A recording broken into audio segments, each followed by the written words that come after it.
मैं हूं शिवानी और आप देख रहे हैं बीजापुर एक्सप्रेस। चलते हैं खबरों की ओर। ಗಾಗಿ ರಾಷ್ಟ್ರೀಯ ಲೋಕ ಅದಾಲತ್‌ನ್ನು ದಿನಾಂಕ 8-3-2025ರಂದು ನಿಗದಿಪಡಿಸಲಾಗಿದೆ. ರಾಷ್ಟ್ರೀಯ ಲೋಕ ಅದಾಲತ್ ಕಾರ್ಯಕ್ರಮವನ್ನು ವಿಜಯಪುರ ಜಿಲ್ಲಾ ಕೇಂದ್ರ ಹಾಗೂ ಎಲ್ಲಾ ತಾಲೂಕು ಕೇಂದ್ರಗಳ ಎಲ್ಲಾ ನ್ಯಾಯಾಲಯಗಳಲ್ಲಿ ದಿನಾಂಕ 8-3-2025ರಂದು ರಾಷ್ಟ್ರೀಯ ಲೋಕ ಅದಾಲತ್ ಕಾರ್ಯಕ್ರಮವನ್ನು ಆಯೋಜಿಸಲಾಗಿದೆ. ಅದರಲ್ಲಿ ರಾಜ್ಯ ಸಂಧಾನಕ್ಕೆ ಒಳಪಡಿಸಬಹುದಾದ ವ್ಯಾಜ್ಯ ಪೂರ್ವ ಪ್ರಕರಣಗಳು, ಚೆಕ್ ಅಮಾನತು ಪ್ರಕರಣಗಳು, ಬ್ಯಾಂಕ್ ವಸೂಲಾತಿ ಪ್ರಕರಣಗಳು, ಉದ್ಯೋಗದಲ್ಲಿ ಪುನಃಸ್ಥಾಪಿಸಲ್ಪಡುವ ಪ್ರಕರಣಗಳು, ವಿದ್ಯುತ್ ಹಾಗೂ ನೀರಿನ ಶುಲ್ಕಗಳ ಇತರೆ ಪ್ರಕರಣದಲ್ಲಿ ವೈವಾಹಿಕ ಪ್ರಕರಣಗಳು ಮತ್ತು ಇತರೆ ಸಿವಿಲ್ ಪ್ರಕರಣಗಳು ಇತ್ಯಾದಿ ಕರ್ನಾಟಕ ರಿಯಲ್ ಎಸ್ಟೇಟ್ ಪ್ರಾಧಿಕಾರಕ್ಕೆ ಸಂಬಂಧಿಸಿದ ಪ್ರಕರಣಗಳು, ಜಿಲ್ಲಾ ಗ್ರಾಹಕ ವೇದಿಕೆಯಲ್ಲಿ ಪ್ರಕರಣಗಳು, ಸಾಲ ವಸೂಲಾತಿ ಪ್ರಕರಣಗಳು, ಕರ್ನಾಟಕ ವಿದ್ಯುತ್ ನಿಯಂತ್ರಣ ಆಯೋಗ ಕಾಯಂ ಜನತಾ ನ್ಯಾಯಾಲಯದಲ್ಲಿ ಪ್ರಕರಣಗಳು, ನ್ಯಾಯಾಲಯದಲ್ಲಿ ಬಾಕಿ ಇರುವ ಪ್ರಕರಣಗಳು, ರಾಜಿ ಆಗಬಲ್ಲ ಅಪರಾಧಿಕ ಪ್ರಕರಣಗಳು, ಚೆಕ್ ಅಮಾನತು ಪ್ರಕರಣಗಳು, ಬ್ಯಾಂಕ್ ವಸೂಲಾತಿ ಪ್ರಕರಣಗಳು, ಮೋಟಾರ್ ಅಪಘಾತ ಪರಿಹಾರ ನ್ಯಾಯಾಧಿಕರಣದ ಪ್ರಕರಣಗಳು, ಕಾರ್ಮಿಕ ವಿವಾದಗಳ, ವಿದ್ಯುತ್ ಹಾಗೂ ನೀರಿನ ಶುಲ್ಕಗಳು, ವೈವಾಹಿಕ ಪ್ರಕರಣಗಳು, ಭೂ ವಸೂಲಾತಿ ಪ್ರಕರಣಗಳು, ವೇತನ ಮತ್ತು ಭತ್ಯೆಗಳಿಗೆ ಸಂಬಂಧಿಸಿದ ಸೇವಾ ಪ್ರಕರಣಗಳು ಹಾಗೂ ಪಿಂಚಣಿ ಪ್ರಕರಣಗಳು, ಕಂದಾಯ ಪ್ರಕರಣಗಳು, ರಾಜ್ಯ ಆಗಬಲ್ಲ ಸಿವಿಲ್ ಮತ್ತು ಇತರೆ ಪ್ರಕರಣಗಳು ರಾಜ್ಯ ಸಂಧಾನ ಮೂಲಕ ಇತ್ಯರ್ಥಗೊಳಿಸಲು ಪಕ್ಷಗಾರರಿಗೆ ಅವಕಾಶವಿದೆ. ಕಾರಣ ಪಕ್ಷಗಾರಗಳು ತಮ್ಮ ತಮ್ಮ ಪ್ರಕರಣಗಳನ್ನು ರಾಷ್ಟ್ರೀಯ ಲೋಕ ಅದಾಲತ್‌ನಲ್ಲಿ ಬಗೆಹರಿಸಿಕೊಳ್ಳಬಹುದು. ದಿನಾಂಕ 1-2-2025ಕ್ಕೆ ವಿಜಯಪುರ ಜಿಲ್ಲೆಯಲ್ಲಿ ಎಲ್ಲಾ ನ್ಯಾಯಾಲಯಗಳು ಸೇರಿ ಒಟ್ಟು 68,461 ಸಿವಿಲ್ ಪ್ರಕರಣಗಳು, 44,783 ಕ್ರಿಮಿನಲ್ ಪ್ರಕರಣಗಳು ವಿಚಾರಣೆಗೆ ಬಾಕಿ ಇರುತ್ತವೆ. ಇದರಲ್ಲಿ ಇಲ್ಲಿಯವರೆಗೆ ಒಟ್ಟು 7,909 ಸಿವಿಲ್ ಪ್ರಕರಣಗಳು, 4,330 ಕ್ರಿಮಿನಲ್ ಪ್ರಕರಣಗಳು ರಾಜಿಯಾಗಿ ಗುರುತಿಸಲಾಗಿದೆ. ಇನ್ನು ಹೆಚ್ಚಿನ ಪ್ರಕರಣಗಳನ್ನು ಸಹಿತ ರಾಜಿಯಾಗಿ ಸಂಬಂಧಪಟ್ಟ ವಕೀಲರು ಹಾಗೂ ಕಕ್ಷಿಗಾರರ ಜೊತೆ ಮಾತುಕತೆ ಮಾಡಿ ರಾಜಿಗಾಗಿ ಗುರುತಿಸುವ ಪ್ರಯತ್ನ ನಡೆದಿದೆ. ಇನ್ನು ಹೆಚ್ಚಿನ ಪ್ರಕರಣಗಳು ರಾಷ್ಟ್ರೀಯ ಲೋಕ ಅದಾಲತ್‌ನಲ್ಲಿ ರಾಜಿ ಮುಖಾಂತರ ಇತ್ಯರ್ಥಗೊಳಿಸುವ ನಿರೀಕ್ಷೆಯಲ್ಲಿ ಇರುತ್ತೇವೆ. ದಿನಾಂಕ 8-3-2025ರಂದು ನಡೆಯಲಿರುವ ರಾಷ್ಟ್ರೀಯ ಲೋಕ ಅದಾಲತ್‌ನಲ್ಲಿ ಕಕ್ಷಿಗಾರರು ರಾಜ್ಯ ಸಂಧಾನ ಮುಖಾಂತರ ತಮ್ಮ ತಮ್ಮ ಪ್ರಕರಣಗಳನ್ನು ಇತ್ಯರ್ಥಗೊಳಿಸಲು ಸುವರ್ಣ ಅವಕಾಶವಿರುತ್ತದೆ.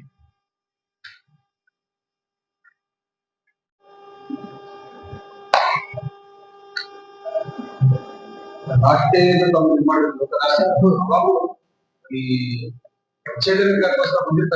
ಅವರಲ್ಲಿ ಮತ್ತು ಅವ್ರಿಗೆ ಜಾಯಿನ್ ಮಾಡಿಸಿ ವಾಪಸ್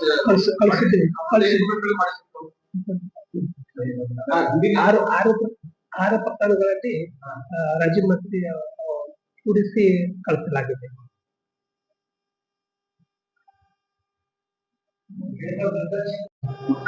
ಯಾವುದು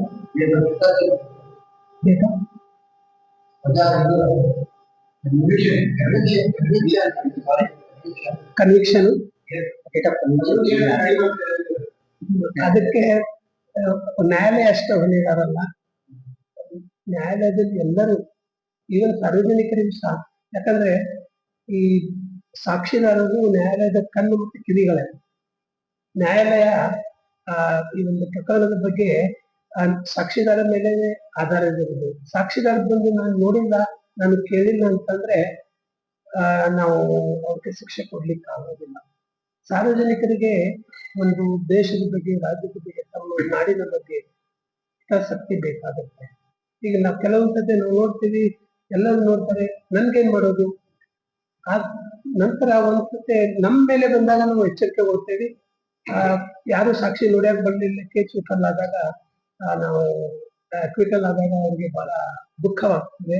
ಆದ್ರೆ ಪ್ರತಿಯೊಬ್ಬರ ನಾಗರಿಕರ ಕರ್ತವ್ಯ ಆಗಿದೆ. ಆ ನಿಟ್ಟಿನಲ್ಲಿ ಸರ್ಕಾರದಲ್ಲೂ ಈ ಒಂದಿನ ಸಾಕ್ಷಿದಾರರಿಗೆ ಒಂದು ಸ್ವಲ್ಪ ಪ್ರೊಟೆಕ್ಷನ್ ಕೊಡಬೇಕಾಗತ್ತೆ. ನಾವು ಕೆಲವೊಂದು ಹಲವಾರು ಸರ್ತಿ ನೋಡ್ತೀವಿ, ಬಹಳ ಒಂದು ಹ್ಯಾಬಿಚುವಲ್ ಅಫೆಂಡರ್ಸ್ ಇರ್ತಾರೆ, ಆ ಸಾಕ್ಷಿದಾರರಿಗೆ ಬೆದರಿಕೆ ಹಾಕ್ತಾರೆ. ಪಾಪ ಅವ್ರು ಬಂದು ನಾನು ಸಮಾಜಕ್ಕಾಗಿ ನಾನು ಬಂದು ಸಾಕ್ಷಿ ನುಡಿತೀನಿ ಅಂತಂದ್ರೆ ಹೊರಗ ಈ ನ್ಯಾಯಾಲಯದ ಸಾಕ್ಷಿ ನುಡಿದು ಹೋದ ನಂತರ ಅವ್ರಿಗೆ ಪ್ರೊಟೆಕ್ಷನ್ ಬೇಕು. ಇನ್ನುವರೆಗೆ ಈ ನಮ್ಮ ಕಾನೂನು ಈ ಕ್ರಿಮಿನಲ್ ಪ್ರಕರಣಗಳ ವ್ಯವಸ್ಥೆ ಹೇಗಿತ್ತು, ಈ ನಾವೆಲ್ಲ ಆರೋಪಿಗಳ ಬಗ್ಗೆನೇ ವಿಚಾರ ಮಾಡ್ತಾ ಇದ್ವಿ. ಆರೋಪಿಗೆ ತೊಂದರೆ ಆಗ್ಬಾರ್ದು, ಅವನಿಗೆ ಮಾನವೀಯ ಹಕ್ಕು ಉಲ್ಲಂಘನೆ ಆಗಬಾರ್ದು. ಇಲ್ಲಿವರೆಗೆ ವಿಕ್ಟಿಮ್ ಬಗ್ಗೆ ಆ ಸಾಕ್ಷಿದಾರರ ಬಗ್ಗೆ ನಮ್ಮ ಗಮನ ಹರಿದಿರಲಿಲ್ಲ. ಇತ್ತೀಚೆಗೆ ಸುಪ್ರೀಂ ಕೋರ್ಟ್ ಆ ಬಗ್ಗೆ ಯೋಚನೆ ಮಾಡ್ತಾ ಇದೆ. ವಿಕ್ಟಿಮ್ಸ್ ಬಗ್ಗೆನೂ ವಿಕ್ಟಿಮ್ ಕಂಪೆನ್ಸೇಷನ್ ಇದೆ. ಈ ಒಂದು ಸಾಕ್ಷಿದಾರರಿಗೂ ಸಹ, ಯಾಕಂದ್ರೆ ಒಂದ್ ದಿವಸ ಅವರು ಕ್ರಿಮಿನಲ್ ಪ್ರಕರಣದಲ್ಲಿ ಪೊಲೀಸರು ಸಾಕ್ಷಿದಾರ ಅಂತ ಹಾಕ್ತಾರೆ, ಅವ್ರು ಸ್ವಂತ ಖರ್ಚು ಹಾಕಿ ಕೋರ್ಟಿಗೆ ಬಂದು ಹೋಗ್ಬೇಕಾಗತ್ತೆ. ಒಂದ್ ದಿವಸ ಹೋಗ್ತದೆ. ಆ ಬಂದಿದ್ದ ದಿವಸ ನ್ಯಾಯಾಲಯ ಪ್ರಕರಣ ನಡೀತು ಅಂದ್ರೆ ಅವ್ರ ಪುಣ್ಯ, ಇಲ್ಲಾಂದ್ರೆ 1 ಸತಿ 2 ಸತಿ 3 ಸತಿ ಬರ್ಬೇಕಾಗತ್ತೆ. ನ್ಯಾಯಾಲಯದ ಕರ್ತವ್ಯ ಸಾಕ್ಷಿಯರು ಬಂದ್ರು ಅವ್ರನ್ನು ನಾವು ಸಾಕ್ಷಿಯನ್ನು ತಗೋಬೇಕು. ಇಲ್ಲವಾದ್ರೆ ಯಾರು ಬೇಕು ಕೊಡ್ತಾರೆ ಅವ್ರಿಗೆ ಬರೋದು ಹೋಗೋದು, ಅವ್ರೆಷ್ಟೇನು ಸಂಪಾದನೆ ಮಾಡ್ತಾರೆ ಅಷ್ಟು ಫಾಸ್ಟ್. ನನ್ನ ಕೋರ್ಟಿನಲ್ಲಿ ನಾನು ಇಲ್ಲಿ ಪರಿಪಾಲನೆ ಮಾಡಿದ್ದೇನೆ. ಯಾವುದೇ ಒಂದು ಕ್ರಿಮಿನಲ್ ಕೇಸ್ನಲ್ಲಿ ಸಾಕ್ಷಿ ಬಂದಾಗ ಆರೋಪಿತರ ನ್ಯಾಯಾಧೀಶರು ಒಂದು ಮುದತ್ ಕೇಳಿದಾಗ ನಾನು ಅವ್ರು ಬರೋದು ಹೋಗುವುದು ಅವ್ರ ಮತ್ತೆ ಹೊಟ್ಟೆನೂ ನಾನು ಡೇಟ್ ಕೊಟ್ಟಿದ್ದೇನೆ. ಆ ರೀತಿ ಮಾಡ್ಲೇಬೇಕಾಗತ್ತೆ. ಒಂದ್ ದಿವಸ ನಾವು ಸಮಾಜಕ್ಕಾಗಿ ಅವ್ರ ಪಾಪ ಸಾಕ್ಷಿದಾರ ಬರ್ಬೋದು. ಪ್ರತಿ ದಿವಸ ಅವ್ರು ದುಡಿಯೋ ಕೆಲವೊಂದ್ರೆ ನಾವು ನೋಡ್ತೀವಿ, ಸಾಕ್ಷಿದಾರ ಎಲ್ಲ ಕೂಲಿ ಮಾಡೋರು ಇರ್ತಾರೆ. ಒಂದ್ ದಿವಸ ಅವ್ರು ಕೂಲಿ ಹೋಗ್ಲಿಲ್ಲ ಅಂದ್ರೆ ಅವ್ರಿಗೆ ಆ ದಿವಸ ಅವಧಿ ಹೊತ್ತೋದಿಲ್ಲ. ಈ ನಿಟ್ಟಿನಲ್ಲಿ ಈಗ ಒಂದು ಸುಪ್ರೀಂ ಕೋರ್ಟ್ ಒಂದು ನಿರ್ದೇಶನ ಮೇಲೆ ಒಂದು ಈ ಸಾಕ್ಷಿದಾರರಿಗೂ ಸಹ ಪ್ರೊಟೆಕ್ಷನ್ ಕೊಡುವುದು, ಅವ್ರಿಗೂ ಸಹ ಒಂದು ಭತ್ಯೆ ಕೊಡುವುದು ನಡೆದಿದೆ. ಈಗ ನಾವು ಸುಮಾರು ಕೇಸ್ಗಳಲ್ಲಿ ಕ್ರಿಮಿನಲ್ ಪ್ರಕರಣದಲ್ಲಿ ಸಪೋರ್ಟ್ ಮಾಡಿದ್ದಾರೆ, ವ್ಯಕ್ತಿ ಸಪೋರ್ಟ್ ಮಾಡ್ತಾರೆ. ಅವ್ರು ಬಂದು ಹೋಸ್ಟೈಲ್ ಆದರೆ ಕೊಡುವ ಪ್ರೊವಿಷನ್ ಇಲ್ಲ. ಒಂದು ಕ್ರಿಮಿನಲ್ ಕೇಸ್ನಲ್ಲಿ ಅವ್ರು ಬಂದು ಕೇಸಿಗೆ ಪೂರಕವಾಗಿ ಸಾಕ್ಷಿ ನೋಡಿದಲ್ಲಿ ನಾವು ಅವ್ರಿಗೆ ಸರ್ಕಾರದಿಂದ ಭತ್ಯೆ ಕೊಡ್ತಾ ಇದ್ದೇವೆ. ಈಗ ಹೋಸ್ಟೈಲ್ ಆದ್ರೆ ಕೊಡ್ಲಿಕ್ಕೆ ಬರೋದಿಲ್ಲ.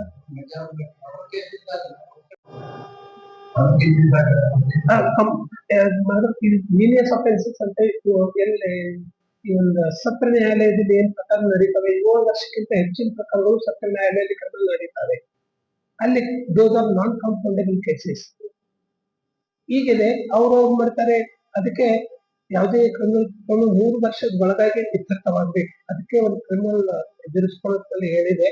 ಯಾಕಂದ್ರೆ ಮನುಷ್ಯ ಹೆಂಗೆ ಲೇಟ್ ಆಗ್ತದೆ, ಎಲ್ಲರೂ ಆಸಕ್ತಿ ಕಳ್ಕೊತಾರೆ, ಮನೆಯವರೇನೆ ಮರ್ತ್ಬಿಡ್ತಾರೆ. 12 ದಿವಸವರೆಗೆ ತೀರಾ ದುಃಖ ಇರುತ್ತೆ. ಹೇಗೆ ದಿವ್ಸ ಕಳೀತಾವೆ, ಮನುಷ್ಯ ಮರ್ತ್ ಬಿಡ್ತಾನೆ. 3-4 ವರ್ಷ ಆಯ್ತಂದ್ರೆ ಒಂದೇನೋ ದುಡ್ಡು ಕೊಟ್ರೆ ಅವರು ರಾಜಿ ಅದಕ್ಕೆ ಅವರೆಲ್ಲ ನೋವೆಲ್ಲ ಮರ್ತ್ ಬಿಟ್ಟಿರ್ತಾರೆ. ಸೊ ದೇವಿಲ್ಲ ಒಂದು ಹಣ ತಗೊಂಡು ಕಾಂಪ್ರಮೈಸ್ ಆಗಿ ಇಲ್ಲಿ ನಾನು ನೋಡಿಲ್ಲ, ಯಾರು ಸಿಕ್ತಿಲ್ಲ, ಹೀಗೆ ಅನಿಸ್ತಿದೆ. ಅದಕ್ಕೊಂದು ಮೊದಲಿಂದಾನೆ ಇವನ್ ಸುಪ್ರೀಂ ಕೋರ್ಟ್ ಹೇಳ್ತದೆ, all criminal cases must dispose of within 3 years.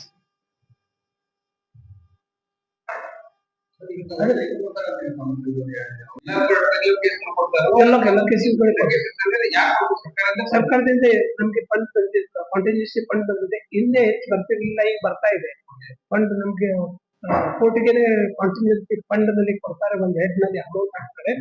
ಅದರಲ್ಲಿ ನಾವು ನೇರವಾಗಿ ಅವ್ರದ್ದು ಬ್ಯಾಂಕ್ ಅಕೌಂಟ್ಸ್ ಎಲ್ಲ ತಗೊಂಡು ಬ್ಯಾಂಕ್ ಅಕೌಂಟಿಗೆ ಹಾಕ್ಬಿಡ್ತೀವಿ. ಅದು ಬಸ್ ಚಾರ್ಜ್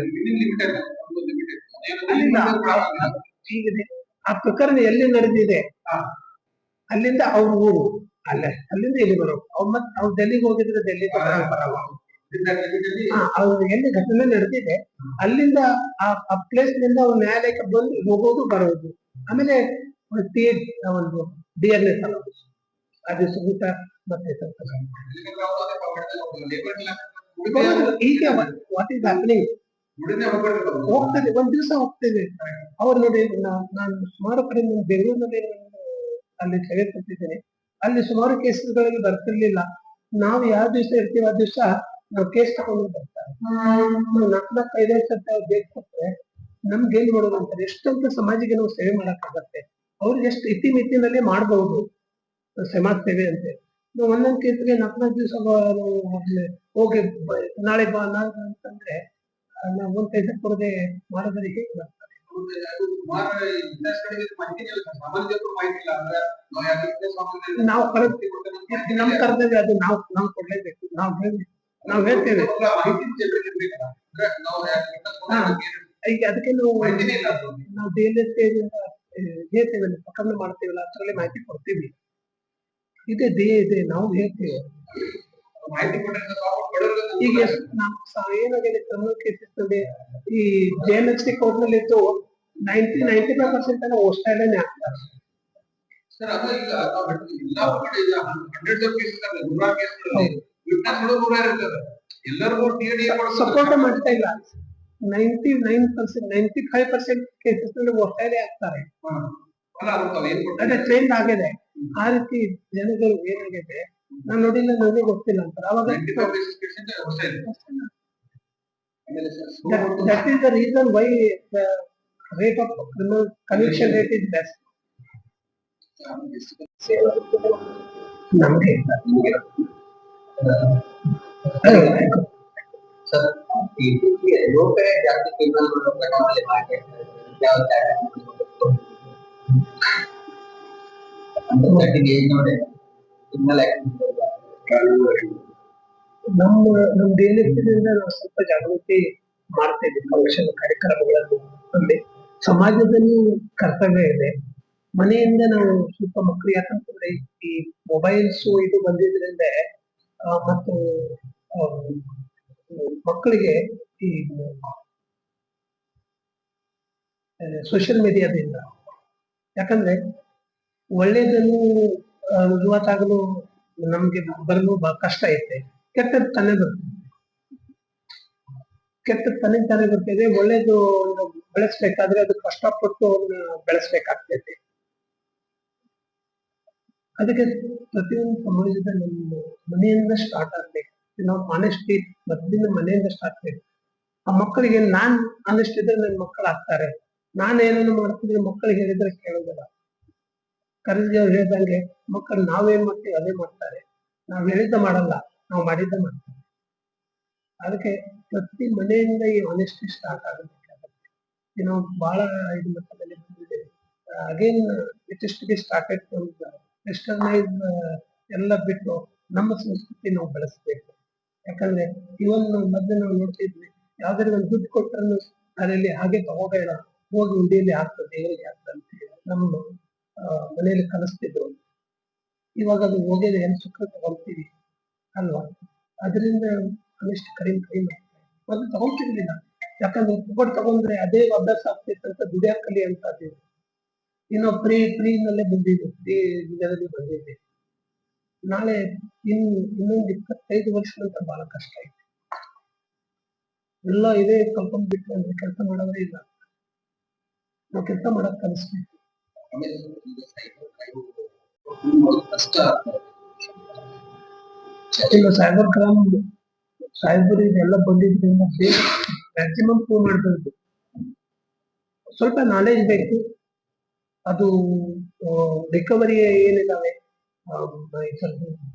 ಮೊಬೈಲ್ಸ್ ಅದು ಸ್ವಲ್ಪ ಕಲಿಬೇಕು. ನಮ್ಮ ಇದರಲ್ಲೇ ಸೈಬರ್ ಸೆಲ್ ಬೆಂಗಳೂರಿನಲ್ಲಿ ಇದೆ. ಈ ನಮ್ಮ ದೇಶದಲ್ಲಿ ಒಳ್ಳೇದಿದೆ. ನಮ್ಗೆಲ್ಲ ಆಫೀಸರ್ಗೆ 3 ದಿವಸ ಬಹಳ ಚೆನ್ನಾಗಿದೆ. ಬೇರೆ ಸ್ಟೇಟ್ ನಲ್ಲಿಂದ ನಮ್ ಬಂದಲ್ಲಿ ಇದು ತಕೊಂಡು ಹೋಗ್ತಾರೆ. ನಮ್ಮ ಪೊಲೀಸ್ ಇಲಾಖೆಯವರು ಸುಮಾರು ಜನ ಇಷ್ಟು ಚೆನ್ನಾಗಿ ಇದೆ, ಎಲ್ಲರಿಗೂ ಕೊಡ್ತಾರೆ. ಬಟ್ ಓದಿ ಇವರು ನಾವು ವಿದ್ಯೆ ಪಡ್ಕೋಬೇಕಲ್ಲಿ. ಸುಮ್ಮನೆ ಓದಿ ಊಟ ಮಾಡ್ಕೊಂಡು ಬಂದ್ರೆ ಆಗೋದಿಲ್ಲ. ಆಮೇಲೆ ಪ್ರತಿ ಒಬ್ಬರಿಗೆ ತಮ್ಮ ಕೆಲಸದಲ್ಲಿ ಆಸಕ್ತಿ ಬೇಕು. ಸುಮ್ಮನೆ ಪ್ರೀತಿಯಿಂದ ಮಾಡಿದರೆ ಆಗೋದಿಲ್ಲ. ಸುಮಾರು ನೋಡ್ರಿ ಕ್ರಿಮಿನಲ್ ಕೇಸಸ್ ನಲ್ಲಿ 80% because of the quality investigation ಇಂದ ಕೇಸ್ ಆಗ್ತವೆ. ಏನು ಮಾಡಿದ್ರೆ ತಾನೇ ಹೋಗ್ತಾರೆ, ಇವ್ರು ಸರಿಯಾಗಿ ಇನ್ವೆಸ್ಟಿಗೇಷನ್ ಮಾಡಿಲ್ಲ ಅಂದ್ರೆ ಅದು ಆಗ್ತಾ ಇದೆ. ನಾನು ಅವು ಏನ್ ಮುಖ್ಯಸ್ಥರಿಗೆ ಹಲವಾರು ಕೆಲಸ ಇದೆ, ಎಲ್ಲ ಇದಾಗ್ತದೆ. ಲಾ ಅಂಡ್ ಆರ್ಡರ್ ಇದೆ, ಅದು ಇದೆ, ರಾಜಕಾರಣ ಪ್ರೋಟೋಕಾಲ್ ಇದೆ, ಎಲ್ಲ ಇದೆ. ಮೇಲಿದ್ದದು ಬ್ಯಾಟ್ರಿ ಇರ್ತಾರೆ, ಅವರೆಲ್ಲ ಮಾಡ್ತಾರೆ. ಅವ್ರೇನು ಹಿಂದಿಂದ ಏನ್ ಬಂದ್ರೆ ಅದೇ ಮಾಡ್ಕೊಂತ ಹೋದ್ರೆ ಆಗಲ್ಲ. ಇನ್ವೆಸ್ಟಿಗೇಷನ್ ಆಫೀಸರ್ಸ್ ಸುಮಾರು ಟ್ರೈನಿಂಗ್ ಆಗ್ತವೆ. Personal they must involve, they must investigate the matter. ಏನ್ ಸಣ್ಣ ಪುಟ್ಟಿದ್ದಾವೆ ಯಾವ ಓದು ನಡೀತೈತೆ. ಈಗೇನು JMHC ಕೋರ್ಟ್ನಲ್ಲಿ ನಡೀತಾವೆ. 3 ವರ್ಷ ಅವರು ಹೋಗಿ ಬಂದು ಅಲ್ಲಾಡಿದ್ರೆ ಅದೇ ದೊಡ್ಡ punishment. But as far as sessions cases is concern, investigation ಸ್ವತಃ ತಗೋಬೇಕು, ಇಂಟ್ರೆಸ್ಟ್ ಸ್ವತಃ ಮಾಡಿದ್ರೆ ಕನೆಕ್ಷನ್ ಬೇಕು. ಅವ್ರ ಇಂಟ್ರೆಸ್ಟ್ ತಗೋಬೇಕು. ಸುಮ್ಮನೆ ಬೇರೆ ಇವ್ರ ಕಡೆ ಒಂದು ಅವರು ರೈಟರ್ಸ್ ಇರ್ತಾರೆ, ಎಲ್ಲ ಅವ್ರಿಗೆ ಕೊಟ್ರೆ ಅವ್ರ ಮೇಲೆ ಜ್ಞಾನ ಇರೋದು ಜಾಸ್ತಿ.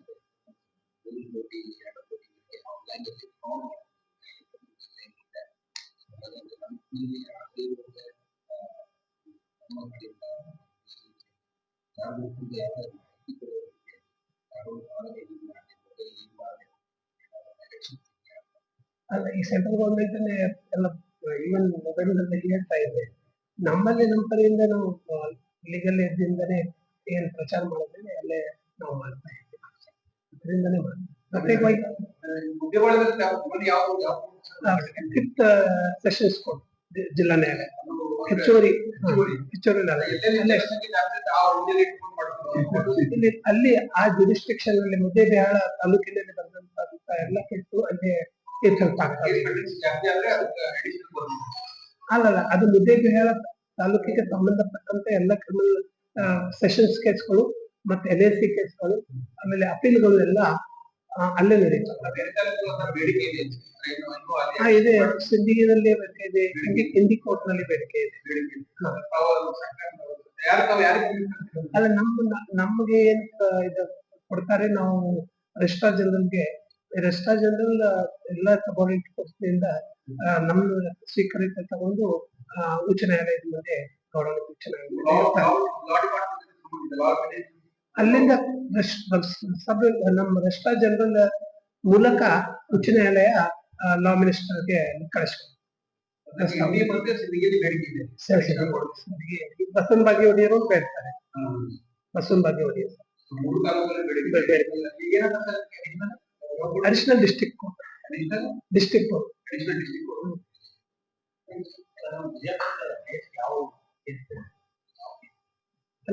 ಕ್ರಿಮಿನಲ್ ಕೇಸ್ಗಳಿಗೆ ಸಿವಿಲ್ ಕೇಸ್ ಹೆಚ್ಚಿಗೆ ಟೋಟಲ್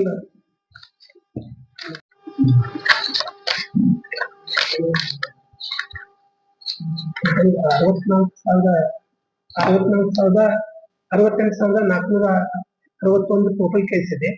ಅದರಲ್ಲಿ ಸಿವಿಲ್ ಪ್ರಕರಣಗಳು 44,783, ಕ್ರಿಮಿನಲ್ ಪ್ರಕರಣಗಳು 23,672.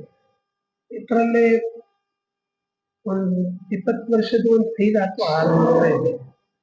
ಆಮೇಲೆ ನಂತರ 10 ವರ್ಷದ ಪ್ರಕರಣಗಳು ಸುಮಾರು 1,000 ಕಡಿಮೆ, 1,000ಕ್ಕಿಂತ ಸ್ವಲ್ಪ 600-700 ತನಕ ಇರ್ಬೋದು.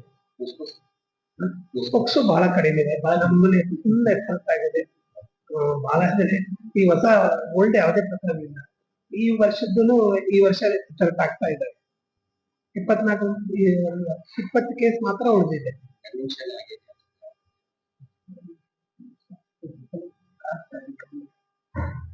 ಜಸ್ಟ್ ನಮ್ಮ ಕಡೆ ಎಲ್ಲ ತಗೊಂಡು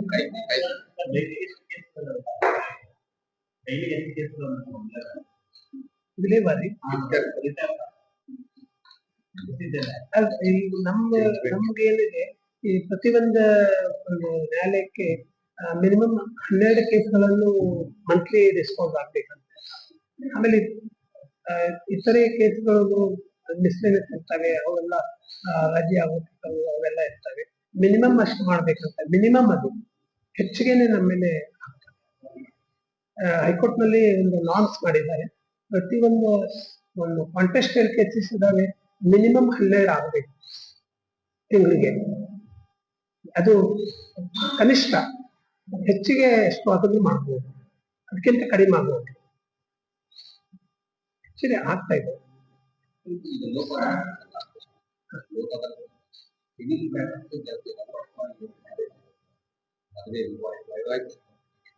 ವೈವಾಹಿಕ ಸಂಬಂಧಪಟ್ಟಿದ್ದ ಕೇಸಸ್ ಎಷ್ಟದ ಅದರಲ್ಲಿ ಮ್ಯಾಕ್ಸಿಮಮ್ ಅದರಲ್ಲಿ ವೈವಾಹಿಕ ಪ್ರಕರಣದಲ್ಲಿ ಈ ಮಿಡಿಯೇಷನ್ ಮ್ಯಾಂಡೇಟರಿ. ಮಿಡಿಯೇಷನ್ ಕಡ್ಡಾಯವಾಗಿ ಕಳಿಸ್ತೇವೆ. ಅಲ್ಲಿ ಮಿಡಿಯೇಷನ್ ಕಳಿಸಿದ ನಂತರ ಆಗಲಿಲ್ಲ ಅಂತ ಮಾತ್ರ ನಾವು ಇಲ್ಲಿ ಪ್ರಕರಣ ಎಚ್ಚರಿಕೆ ತಗೊಳ್ತೇವೆ. ಯಾಕಂದ್ರೆ ಹೆಚ್ಚಿನ ಪ್ರಯತ್ನ ನಮ್ಗೆ ಕೊಡಿಸೋದೇ ಇರುತ್ತೆ. ಅದರಲ್ಲಿ ಅದಕ್ಕೆ ಮ್ಯಾಂಡೇಟರಿ ಮಾಡಿದ್ದೇವೆ. ಮಿಡಿಯೇಷನ್ ಸಂಧಾನಕ್ಕಾಗಿ ಕಳಿಸಿ ವಿಶೇಷ ಪರಿಣಿತವಾದ ಸಂಧಾನ ರಾಜಿ ಮಾಡಿಸುವ ಪ್ರಯತ್ನ ಮಾಡ್ತೀವಿ. ಟೈಮ್ ಕೊಡ್ತೀವಿ ಅದಕ್ಕೆ ರಾಜಿಗೆ, ನಂತರನೇ ನಾವು ಇದಕ್ಕೆ ತಗೊಂತೀವಿ.